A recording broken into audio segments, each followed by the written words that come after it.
Today is May 3, 2025 at ngayong araw mga tropa, magpapalaro ulit tayo. Pero this time, hindi mga bata yung palalaruin natin, kundi ang mga tropa natin na nagtatrabaho sa isang gasolinahan located sa Barangay Pulo, Cabuyao, Laguna. Simple lang yung mechanics natin mga tropa. As usual, meron na naman tayo mahiwagang tingting na kinuha ko sa kapitbahay namin. Ang gagawin lang natin tropa, bubunot sila ng tingting at kung sino makakabunot ng pinakamaiksi, siya ang mananalo ng ating premyo. Lang ba kundi ang KitKat. Ano bang inaantay nyo mga tropa? Samahan nyo ako at magbibigay tayo ng konting kasiyahan para sa ating mga tropa na nagtatrabaho sa Petron Gasoline Station. Tara!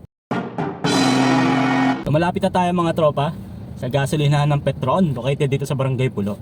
One time kasi, kahapon niya tayo nagpagas ako gamit yung motor natin na si Duke. Sabi nila, Eton, kailan ko ulit magpapalaro? Ayun. So sabi ko, sige, pag nagdala ako ng sasakyan, magpapalaro ulit ako. Kasi ngayong araw mga tropa, araw ng Sabado. So ngayon yung bigayan ng bigas namin. So every 2 months binibigay yung bigas. So isa yun sa benepisyo na natatanggap namin sa kumpanya. Very thankful tayo kasi buwan-buwan meron tayong bigas. So yun yung dahilan kung bakit dala-dala natin ngayon si Wigo Mango.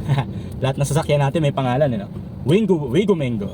So ngayong araw, magbibigay na naman tayo ng konting kasiyahan lang sa mga tropa natin.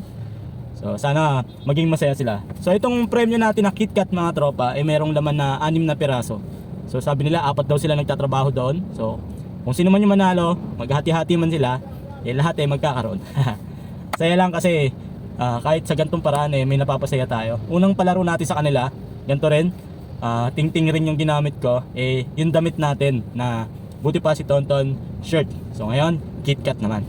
Mga batan, dito na si Tonton. Eto na, approaching na tayo.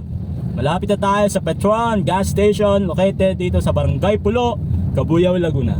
Sana lang walang customer para makasali silang 4. Baka ako pa maghintay lang ng pagkatanggal nila. Pero syempre, itataon natin na wala silang ginagawa, diba? Para hindi makabala sa trabaho nila. Eto na, yun, sakto, walang customer. Eto na, let's go. Game. Magi-games lang tayo, mabilisan lang. Meron ulit tayo dito ng 4 na tingting mga tropa. Mamimili lang sila kung sino pinaka maiksi na makakuha, siya yung mananalo ng premyo natin. Oh. Baka na. May panalo. Oh, dalawa na lang. Oh, sino pinaka maiksi? Oh, siya manalo ng KitKat. Alright, sige. Salamat. So there you have it tropa. Wala yung isa. So 3 lang sila naglaro. So yung si Kuya yung nanalo ng ating KitKat. So yun lang mga tropa. Sana nag-enjoy kayo. Sila sigurado nag-enjoy kahit sa konting paraan na ginagawa ko. Hanggang sa susunod mga tropa. Buti pa si Tonton. Peace. Bye bye.